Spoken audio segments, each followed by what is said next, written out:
Nossa edição começa agora com as seguintes notícias. Furtos e arrombamentos deixam famílias assombradas no bairro Ayrton Senna 2. Capotamento na estrada de Vitória do Xingu deixa 2 pessoas feridas. Cadastro biométrico não é ainda obrigatório para eleitores de Altamira. Você vai ver a ação voluntária de uma comerciante que leva alimento e água para animais de rua. E começa também hoje a festividade de São Lázaro. Essas e mais informações agora no Cidade Livre.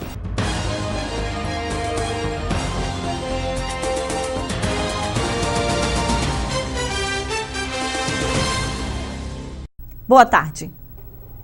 Assustadas com a ação rápida de bandidos que estão invadindo casas no bairro Ayrton Senna 2, 2 famílias vítimas da criminalidade desabafaram suas insatisfações com a falta de policiamento no local. Medo, insegurança e revolta são os sentimentos de moradores do bairro Ayrton Senna 2, representados por 2 famílias vítimas da criminalidade desenfreada nos últimos 2 dias.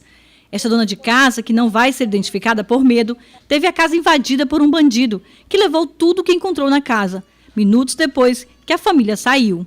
Ele entrou por esta janela de vidro, arrombou a fechadura e entrou na residência sem ninguém ver. Fiquei muito nervosa, a gente fica muito insegura, porque você sai para trabalhar, quando você chega, vê essas coisas tudo fora do lugar, sua casa arrebentada, e a gente não sabe o que faz. Fica sem noção do que tu vai fazer, não sabe se tu vai correr atrás do prejuízo, o que tu vai fazer, não. Sinto um medo, muito medo. À noite a gente fica com bastante medo, a gente vê o cara entrando pela janela, a gente está ali dormindo e pensa que a qualquer momento ele vai estar voltando e entrando na tua residência novamente. O bandido arrombou esta janela do quarto do casal, entrou na residência e fez um verdadeiro arrastão. Depois que o bandido entrou pela janela de um dos quartos da residência, ele veio até a sala. Levou a televisão de 40 polegadas que ficava nesta parede. Apenas os suportes estão aqui. Depois ele se dirigiu para este quarto. Ele conseguiu levar outros aparelhos eletrônicos, inclusive celular. Fugiu por esta janela aqui e saiu com os objetos roubados pelas ruas do bairro como se fosse morador. Além dos problemas que as famílias aqui do bairro enfrentam com a falta de segurança, também ficaram os traumas psicológicos nas famílias que foram vítimas. Na casa de uma outra moradora na mesma rua, o bandido forçou a porta da frente, na tentativa de levar mais objetos, mas ele não conseguiu e desistiu. Câmeras de segurança de vizinhos flagraram o momento em que ele sai da casa com a TV debaixo dos braços. Neste vídeo, ele percebe a presença de alguém e volta para se esconder atrás da casa. Depois sai de novo e vai embora. Nas imagens, o bandido carrega a TV de 40 polegadas e outros objetos menores na mochila. Segundo vizinhos, o bandido sabia que na casa não havia ninguém e agiu com a certeza da impunidade. As vítimas acreditam que a criminalidade tem aumentado no bairro por falta de policiamento ostensivo, principalmente à noite. A gente fica muito esquecido porque falta policiamento, o bairro é muito distante, a sensação é insegurança, a gente fica assim com medo de estar dentro da casa dormindo e o ladrão entrar e até mesmo matar a gente, fazer qualquer coisa. E ainda bem que a gente não estava em casa, né? Porque às vezes eles entram e fazem até qualquer coisa com a gente. A gente fica com a sensação de segurança, né? A gente fica com o filho da gente em casa, às vezes o marido vai trabalhar, e a qualquer momento um elemento desse pode entrar e fazer qualquer coisa com a gente, com o filho da gente. Porque a segurança tá demais. Às vezes eles não vêm só tirar os objetos da gente. Às vezes eles podem querer matar, fazer algum mal pra gente, pro filho da gente, né? A Polícia Militar disse que vai intensificar as rondas no bairro Ayrton Senna 2 e reforçou que qualquer movimentação suspeita é só ligar no 190.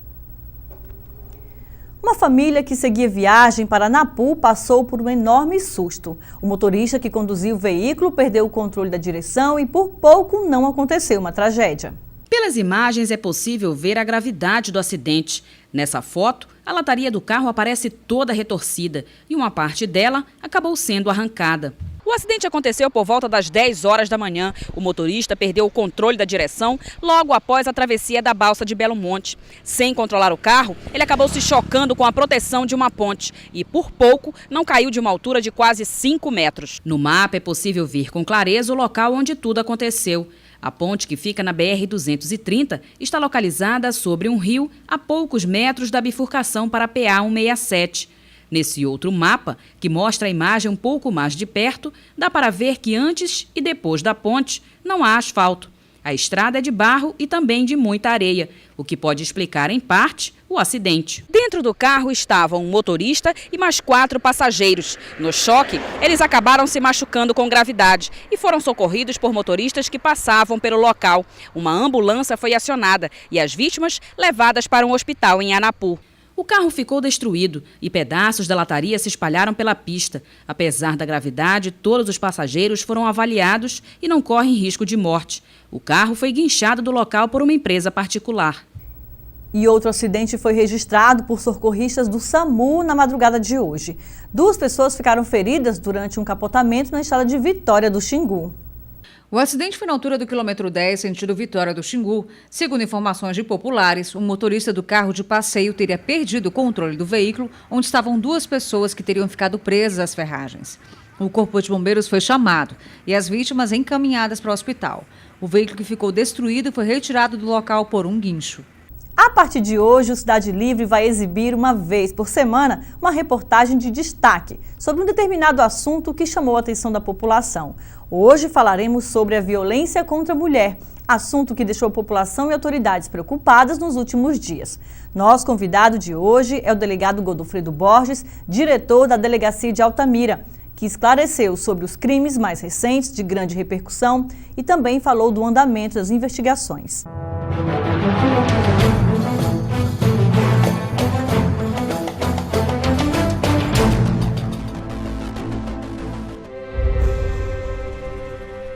Feminicídio, termo utilizado no Código Penal para assassinato de mulheres. E a gente vai estar conversando com o delegado Godofredo, ele que vai estar nos esclarecendo um pouquinho sobre esse Código Penal que trata sobre esse feminicídio e também sobre essas mulheres, né, que têm sido vítimas. Delegado, como é que está a estatística aqui em Altamira? Nós, só nesse início de ano, foram 2 mortes contra mulheres, né?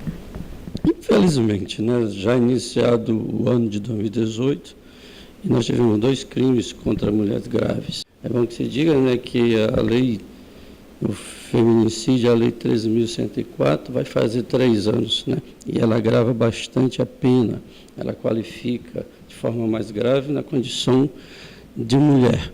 Deusiane, o marido dela e a filha do casal, de aproximadamente 2 anos, moravam aqui há pelo menos 3 dias. Deusiane foi encontrada morta, com uma corda no pescoço. Ela teria sido enforcada. Ela foi encontrada no chão da cozinha da casa dela por uma colega de trabalho. O principal suspeito da morte de Deusiane é o marido dela, que pegou a filha e estão os 2 desaparecidos. A polícia já investiga o caso. O marido de Deusiane teria deixado uma carta aqui na casa dizendo que matou Deusiane porque ela queria a separação. O jovem Dionísio matou sua ex-mulher e, a partir de então, a polícia iniciou os trabalhos de investigação, esteve presente no local, ele deixou carta. Não houve dúvida em relação à autoria. E, dessa forma, o delegado que estava presidindo o inquérito, o delegado Germano, representou pela prisão de Ediones, né? O que falta a gente ter agora é a localização, aonde é que a gente possa prendê-lo para colocar à disposição da justiça. Gabriele Freitas, de 20 anos, desapareceu no dia 10 de janeiro. Após investigação policial, a jovem foi encontrada morta 3 dias depois. O corpo dela estava enterrado atrás da casa de Tadeu, que teria atraído a jovem para a residência dele, que fica a 20 quilômetros de Vitória do Xingu, em uma ilha na localidade do Jacuípe. Outro evento grave também aconteceu no município de Vitória, já solucionado, o delegado que presidiu o inquérito de forma célere, atuou fortemente com os poderes ali instalados, né, representou pela prisão. Ele está, nesse momento, à disposição da SUSIP e a Justiça já acompanha essa situação. Portanto, dos 2 casos que ocorreram, a pronta intervenção da polícia e da Justiça foi decisiva para elucidar esses casos. A polícia avalia que houve um aumento de casos, né, quando se trata de violência contra a mulher e acabando com mortes de 2017 para cá? Na verdade, o que a gente percebe houve aumento realmente, mas, acima de tudo, como a lei está em evidência, a cada dia as pessoas estão mais conscientes dessa situação, a mulher principalmente, ela sabe da sua condição, e estimulada pelos órgãos, pelos familiares, que até então observam antes a situação, mas ela às vezes não tem a iniciativa de ir até a justiça. Você vai na DEAN, é um órgão que foi criado especificamente para isso. A gente tem a maioria das agressões, ameaças, lesões corporais, elas são identificadas facilmente.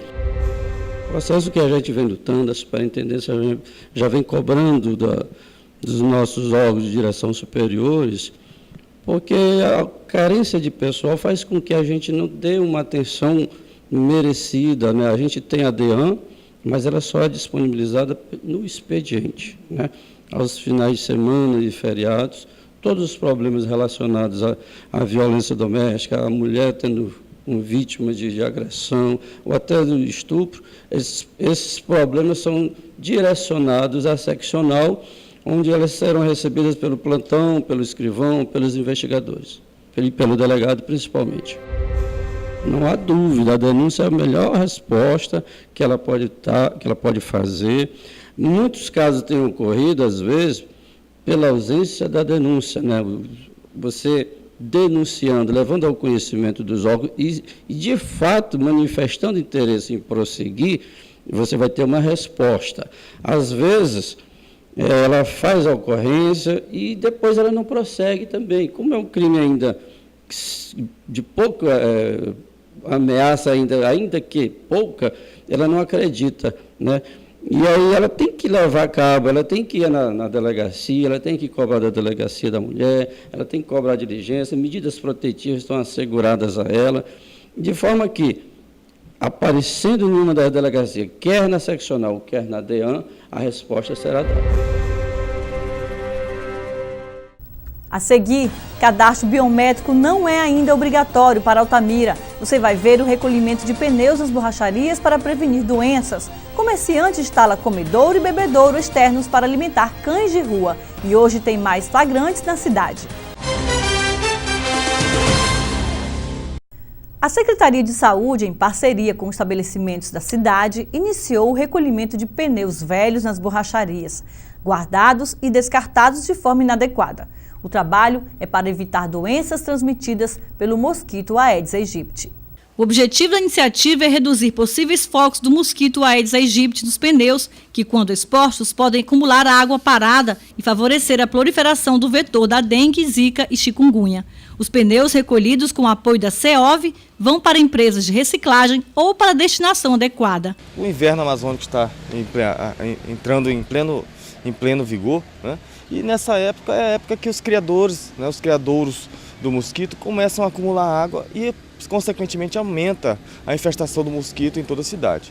Então, essa estratégia visa recolher dos pontos estratégicos de aglomeração de pneus, principalmente, né, recolher esses pneus com o intuito de eliminar esses focos, né, eliminar esses potenciais criadouros do mosquito da Aedes aegypti e, consequentemente, diminuir a infestação e diminuir o risco de uma nova epidemia de dengue na cidade. A Secretaria monta a estratégia, faz parceria com os outros órgãos da Prefeitura e faz o recolhimento desses pneus e deposita em locais apropriados, onde não ocorrerá o risco de formarem novos criadouros. O setor de epidemiologia do município pretende recolher 100% dos pneus que estão nas borracharias aqui da cidade. Em relação aos pneus abandonados nas residências aqui de Altamira, a Prefeitura alerta que esse trabalho de ação e cuidados com esses pneus ficam por conta dos agentes epidemiológicos aqui do município que fazem as visitas rotineiras nas residências. A ação está voltada aos imóveis próprios e comerciais, terrenos e pátios vazios.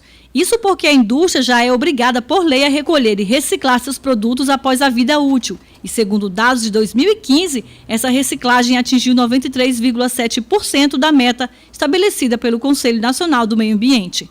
Porém, ainda há descarte inadequado por parte dos consumidores que não devolvem os pneus aos pontos de revenda e também por borracheiros autônomos, que abandonam os pneus sem valor comercial em locais impróprios.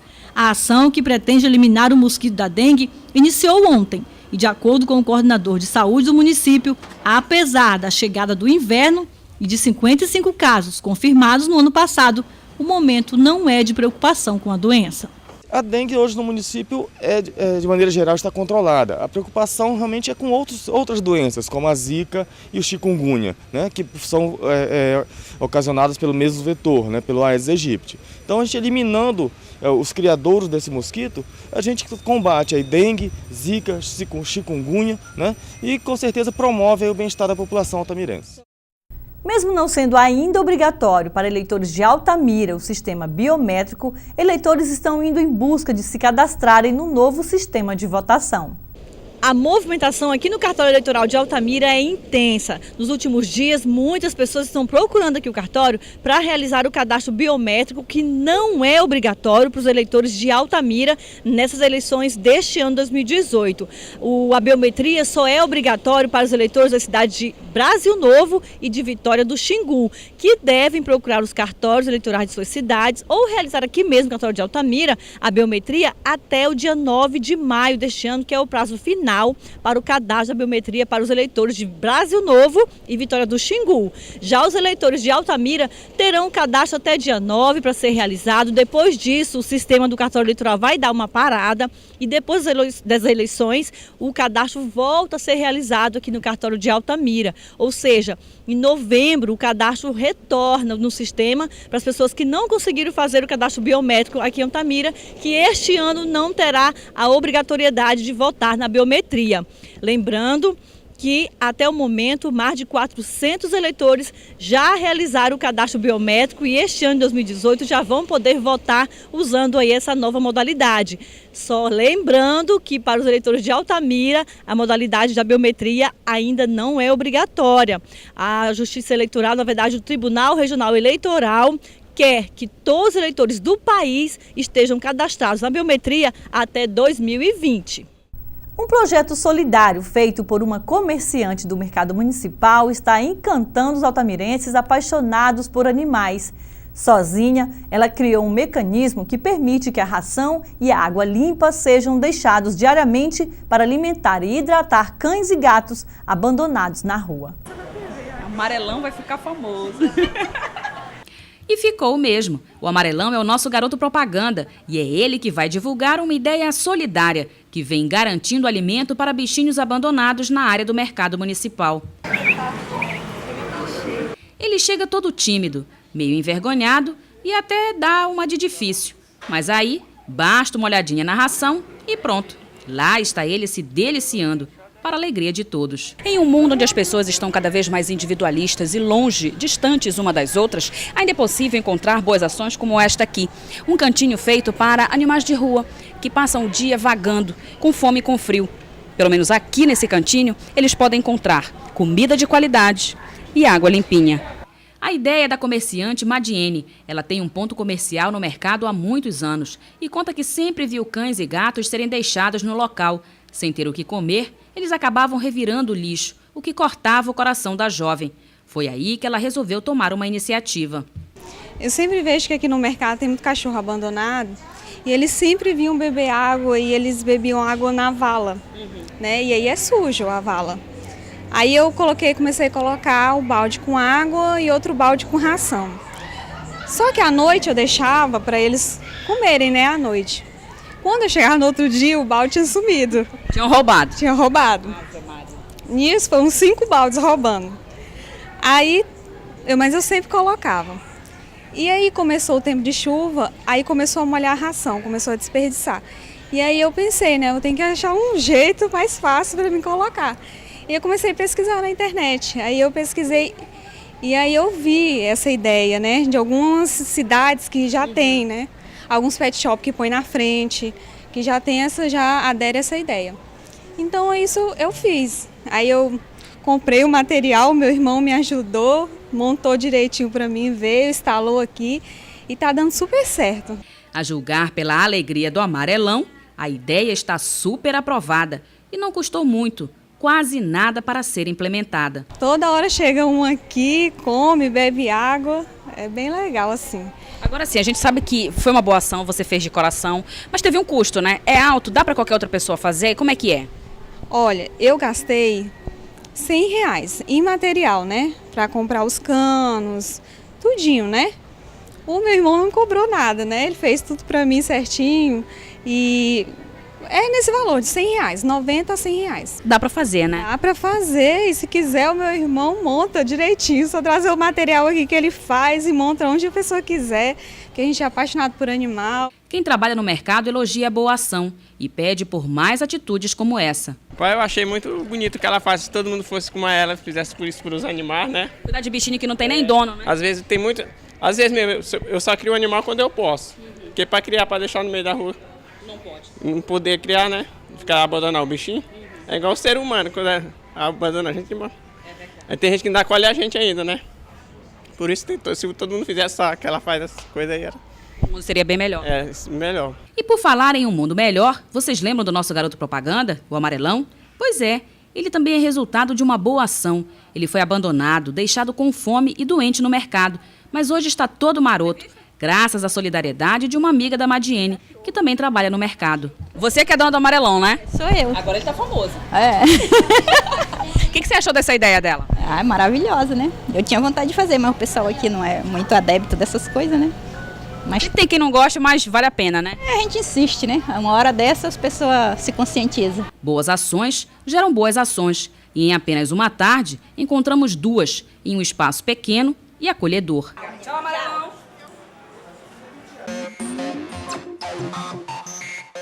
O flagrante de hoje mostra cenas de desrespeito à legislação de trânsito e depredação do patrimônio público. Repare nessas motos. Elas estão na área do projeto Parques e Orlas e mudam de faixa subindo na calçada. A cena foi gravada durante a tarde. Além das motos, as bicicletas também fazem a mesma coisa. E nesse caso aí, duas crianças enfrentando o tráfego. Voltando para as motos, veja essa outra cena. O motociclista espera o carro passar e faz a mesma manobra. Sobe a calçada. O projeto Parques e Orla é uma condicionante de Belo Monte e urbanizou uma área gigantesca que era ocupada por moradias irregulares. Grande parte delas eram palafitas. Com a obra, as vias foram pavimentadas e calçadas. O projeto ainda não foi concluído, mas já está sofrendo com a ação do homem e do tempo.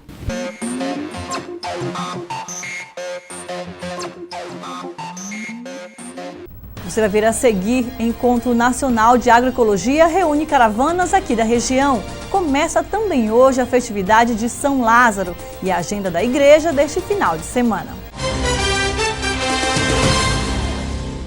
Altamira recebeu a caravana agroecológica que reúne agricultores e várias instituições numa rede de mobilização em todos os municípios da região. A proposta das caravanas é fortalecer e difundir a agroecologia na região como alternativa produtiva de organização dos agricultores. Conhecer e trocar experiências em agroecologia em diversos municípios paraenses é uma das metas da Caravana Agroecológica do Oeste do Pará, que reúne agricultores, técnicos, estudantes, cientistas, além de gestores públicos e outros atores sociais. Então esta caravana aqui, ela se concentra nas experiências que estão em andamento alimentado pela agroecologia, através do apoio do Fundadema. Tem dentro desta região aproximadamente 200 a 250 pequenos projetos, apoios a iniciativas da experiência dos pequenos agricultores. Fábio, da Articulação Nacional de Agroecologia, conta que as caravanas são uma forma de sistematizar as atividades desenvolvidas pelos núcleos de estudos em agroecologia, NEAS, na região, e com isso criar subsídios para fortalecer as experiências e as políticas públicas de agroecologia.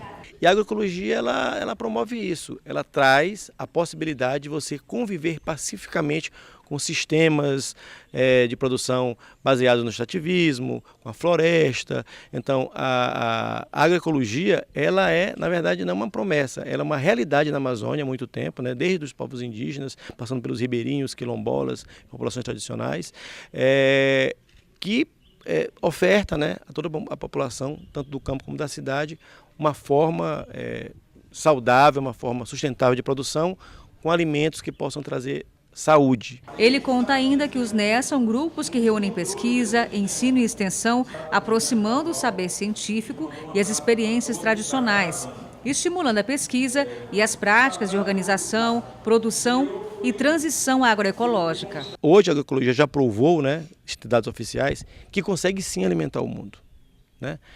E seria uma alimentação mais saudável e que respeitaria a Mãe Terra, né? Se não rumarmos imediatamente para a agroecologia, vamos precisar mudar de planeta, né? Então isso é algo que tem que ser debatido e a agroecologia traz isso para o debate, né? Estamos aí com mudanças climáticas fortemente influenciando as cidades também, mas influenciando também a agricultura, e a agroecologia ela também tem resposta para isso. A agroecologia promove não um pacote, não um conjunto de soluções prontas, ela promove maneiras de construir um novo futuro, né, a partir das experiências que existem. Cileuza Barreto é lá de Mojuí dos Campos, no Baixo Amazonas. Lá, a associação formada por mulheres com apoio do Fundo DEMA desenvolve um projeto com a criação e produção de galinhas. E para ela, o encontro fortalece a luta para a implementação da agricultura. A gente já tem 2 projetos apoiados, né? E assim, é uma iniciativa muito grande, esses projetos que foram através do Fundo DEMA, com apoio do Fundo DEMA. E assim, é onde veio fortalecer, né, cada vez mais as nossas organizações. A gente viu assim um incentivo muito grande dos agricultores familiares, né, o interesse muito grande que foi através do projeto do CA, né, de saber, de ter a informação que ele que precisa, né, ter o CA da sua propriedade, e também o incentivo do projeto, que a gente também tem o apoio do Fundo Luzia do Espírito Santo, que é para as mulheres, né, que a gente tem esse projeto para a criação de galinhas caipira e produção de hortaliça. A gente viu assim a organização, as mulheres que assim tiveram o incentivo de vir para a organização, de participar, né, e também o interesse de estar vendo cada vez mais o fortalecimento da agricultura familiar e também através da agroecologia, né, sem o uso do agrotóxico. Perfeito. Então, a expectativa para esse encontro?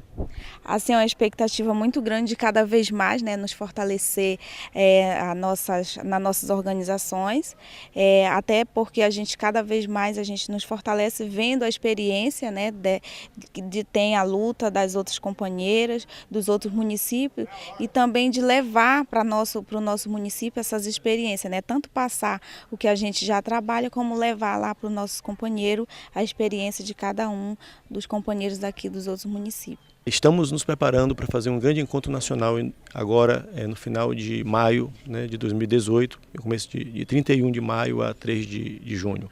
É o Encontro Nacional de Agroecologia. É um encontro que é puxado, que é promovido pela Articulação Nacional de Agroecologia, né? E aqui na região estamos fazendo uma forte mobilização. Essa caravana que está acontecendo aqui no oeste do Pará é um processo de mobilização para esse encontro, mas também para um encontro regional. O nosso encontro regional de agroecologia da Amazônia, que, né, a ideia é mobilizar várias famílias, a gente quer mobilizar 250 famílias e levar a representação do que é a agroecologia na Amazônia para o resto do Brasil conhecer, né? Hoje a agroecologia ela ganha uma importância muito grande, né?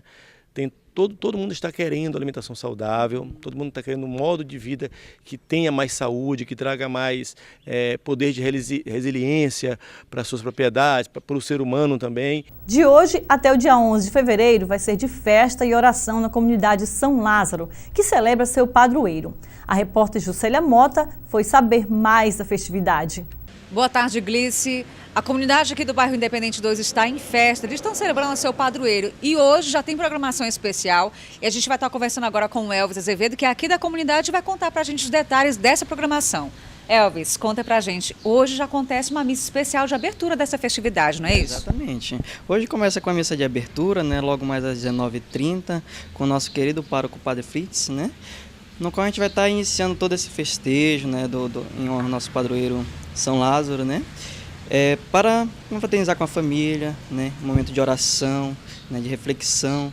São Lázaro ensina a ser cristãos leigos a serviço do reino, né, tá ligado ao tema do ano do laicato, né, para que nós possamos incentivar mais os nossos leigos, né, leigo família, leigo jovem, né, a participar, a ser mais atuante, né, na comunidade, né, na igreja, né, para que a gente possa anunciar o evangelho, né, atingir as pessoas, né, que estão mais necessitadas, que necessitam da palavra de Deus, para que sejam renovadas em Cristo, né? Elvis, vai haver novena com as famílias, como é que vai ser? Então, hoje começa o festejo, né? Amanhã, dia 3, vai começar a novena nas famílias, encerrando essa novena nas famílias dia 7, tá? No dia 8, retornaremos para a comunidade, né? Participando e celebrando junto com o Terço dos Homens, tá? Na sexta-feira, aí estaremos com a programação da adoração ao nosso Deus vivo, né? E no sábado teremos louvor com a renovação carismática católica. Essa festividade encerra com a procissão, né? Com missa e procissão no domingo, né? E logo mais após a missa e procissão terá um almoço, né, para a gente confraternizar. Esse almoço ele será no valor de R$10, né, tendo direito a participar do bingo, né, de um forno micro-ondas, tá? Para celebrar, né, esse momento festivo da nossa comunidade. Perfeito. Então, reforçando o convite, hoje missa de abertura da festividade de São Lázaro. Isso, hoje missa de abertura de São Lázaro, né? Então venham, participe, né, conosco deste momento de oração e devoção ao nosso padroeiro. E atenção você que quer fazer a catequese ou inscrever os filhos para receber os sacramentos. Já começaram as inscrições na Paróquia Imaculada Conceição e são gratuitas. Os catequistas estão inscrevendo antes e depois das missas da manhã e da noite na igreja. Vamos à agenda conferir mais programações. Na Catedral tem adoração ao Santíssimo Sacramento hoje às 18 horas e missa às 19 horas. No domingo tem missa às 8 e às 19h45. Na Igreja Perpétuo Socorro acontece missa hoje às 19h30 e no domingo haverá missa às 8 horas e às 19h30. Na Imaculada Conceição tem adoração ao Santíssimo Sacramento hoje às 18 horas na Capela Cristo Ressuscitado. E no domingo haverá missa às 8 e às 19 horas. Na comunidade Santa Isabel, no bairro Jatobá, tem adoração ao Santíssimo Sacramento hoje às 18 horas. Na São Lázaro acontece a abertura da festividade hoje às 19h30 e no domingo haverá missa às 19h30. Na São Joaquim, do RUC São Joaquim, missa sábado às 18 horas. Na São José, missa sábado às 19 horas. Na Sagrada Família e na Nossa Senhora de Fátima, no conjunto residencial Santa Benedita, haverá missa domingo às 9h30. Na São Domingos de Gusmão acontece missa domingo às 10 horas. E na Santa Rita tem missa domingo às 17 horas. O Cidade Livre termina aqui. Lembrando que você pode ver nossa reprise às 19 horas. Tenham todos um maravilhoso fim de semana e um ótimo descanso.